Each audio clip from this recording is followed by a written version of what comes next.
sinantol. Ayan na nakakaliwan. Ay, yung taga-kain ko. Tada! Ang lalaki ng buto. Bangkok na nito. Santol. Pero naman, sobra na lang. Dami naman. Kaya yung iba yun.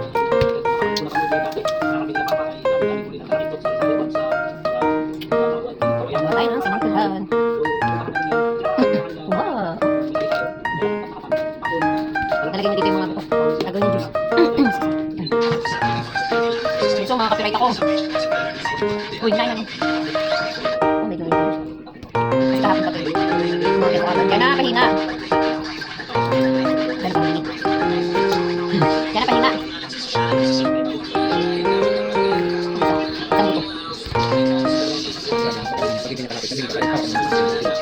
Hindi ka nakikinig. Kaya nakahina.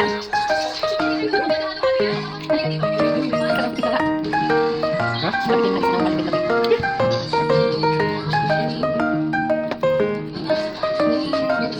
Marayang dito kayo. Mga lagsapag. Kontrolin ko na. Diyan lang kayo.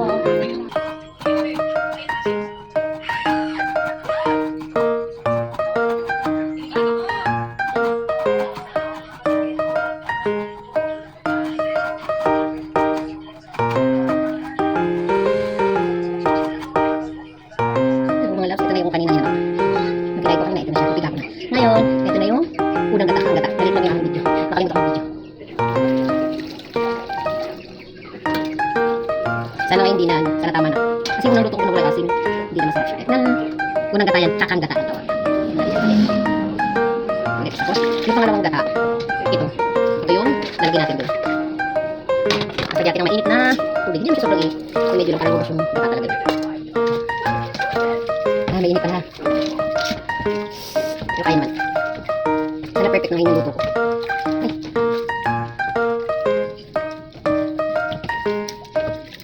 Sinagyan ko na rin siya ng tanlad. Para mabango. Diba? Lamas-lamasin ang iyong.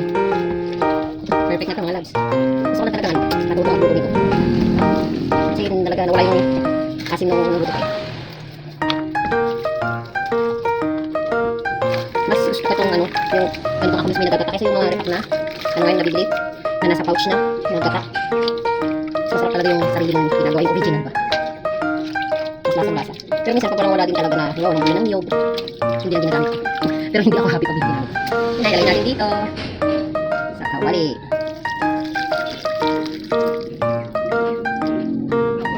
Natin kasi may nasa pa. Yun. Pero mga labs, nalagyan ko na ng sibuyas at bawang. Balik ako ulit kayo. Diyan lang kayo. Bye-bye. Ayun ba? Ito na. Lagyan natin ng sibuyas tapos bawang. Nilagyan ko na yung paminta. Masarap ito maraming bawang ka na. Kailangan natin. Hindi masyadong magkita nga ni. So ito maraming bawang. Shout out kay Dina. Dahil natin yung pangalawang luto. Sana mag-perfect na natin. Pero dati nagluto na ako nito. Pero ang nangyayari kung hindi sobrang asin, yung nawawala lagi yung asin niya. So sobrang sa piga. Gusto ko yung makain ng bawang. Kaya dito lang natin hiwa. Kasi ito ba yung malaking hiwa. Natanggal ng aking buso. Hindi makakain. Pag maliliit, diba? Sa bilis sa pagsubo, hindi niya na pipili. Sinisip-sip na nung yung sabaw. Tapos ito malaki ng hati na. Yes. Yung hati na hati natin. Tabi natin malaki. Kailangan pipilit eh.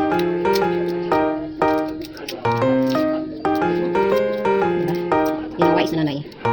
Kailangan yung sibuyas dahil mahal. Padalawa natin ang gamit ba. Pero malaki kasi siya. Di ba malaki din?